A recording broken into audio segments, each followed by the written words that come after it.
Hello friends, welcome to Indian Temples YouTube channel. I am often asked about the difference between Swarga, Kailash and Vaikuntha. In Indian mythology, everything is symbolic. Similarly, these three lokas that we called as Swarga or Kailash or Bhulok, these are all symbolic. They do not represent, they do not talk about a physical place. They talk more about your mental state, the mental state of yours, and where do you stand vis-a-vis the resources that you have, the resources that you possess, and the hunger for more resources that you have. I know it's a little complicated.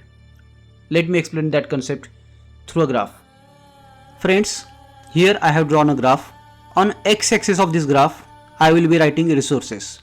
Resources is something what your mind, your body or your brain seeks. It may be knowledge, it may be money, it may be health, it may be wealth, it may be power, it may be family. Whatever your body or mind or brain seeks, that are your resources.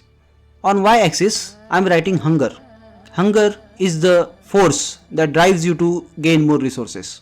Hunger can be of two types, aspiration and greed. Aspiration is when you are satisfying your own hunger, but at the same time, you are also considering about hunger of others. You also want to satisfy hunger of other people around you. And greed is when you are only concerned about your own hunger, but you are not concerned about the hunger of others. So these four lokas that we are going to talk about, we are going to represent them using this graph. First of all, let's talk about the loka that we always seek. We are always taught that getting a place in Swarga after our death is like the ultimate motive of our life. So Swarga is the place where Indra resides. Indra, the king of Devas, who has a lot of wealth, who has all the power, who has even Amrut Kumbha, the ultimate health guide, the ultimate resource of health. But in spite of having all those resources, Indra is always worried.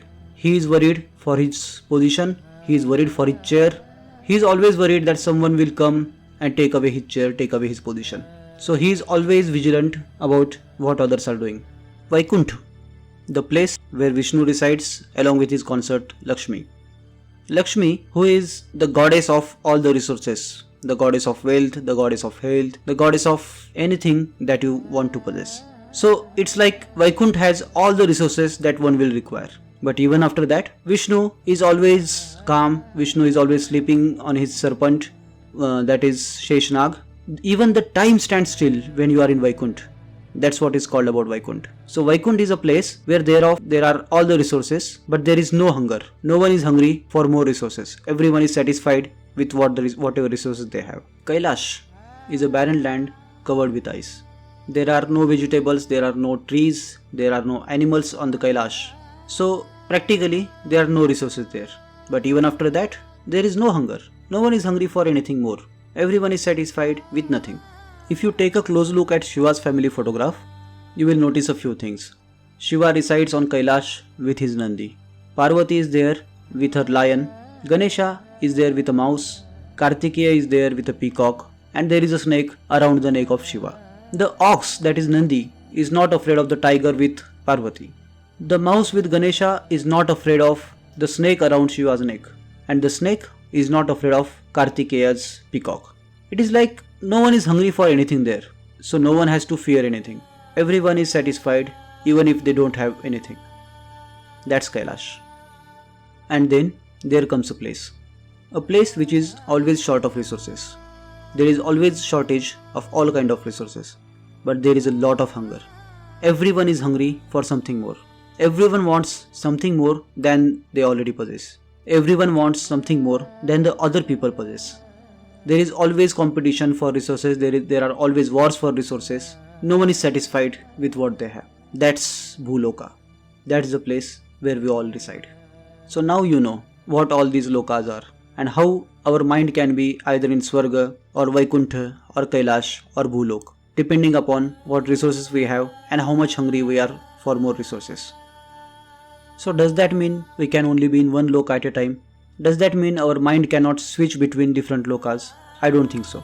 If you see stories from Puranas, Indra often visits Vaikuntha to seek blessing or help from Vishnu. Whenever there is a problem in Indraloka, whenever his power is in danger, Indra goes to Vishnu to ask his help. Vishnu often goes to Shiva to seek blessings or to seek yoga or vairagya from Shiva. Shiva, who is satisfied with anything they have at Kailash, he still has to come down to Bhuloka. He has to come down from Kailasha to Kashi to start a family and to satisfy hunger of his people, of his ganas or of his pishachas. And people from Bhuloka, they often have visited Vaikuntha or Swarga. There are many references that many rishis like Bhrigu, they used to visit different places. They used to go to Indraloka, they used to go to Vaikuntha, and they used to meet Vishnu or Indra there. So even our mind can switch positions based on situation. There are times when we feel very satisfied with whatever you have, and then there are other times when you want something more, when you seek something more. So as you can see, these four lokas are just symbolic positions of your mind. Now you have to decide where you want your mind to reside. Thank you.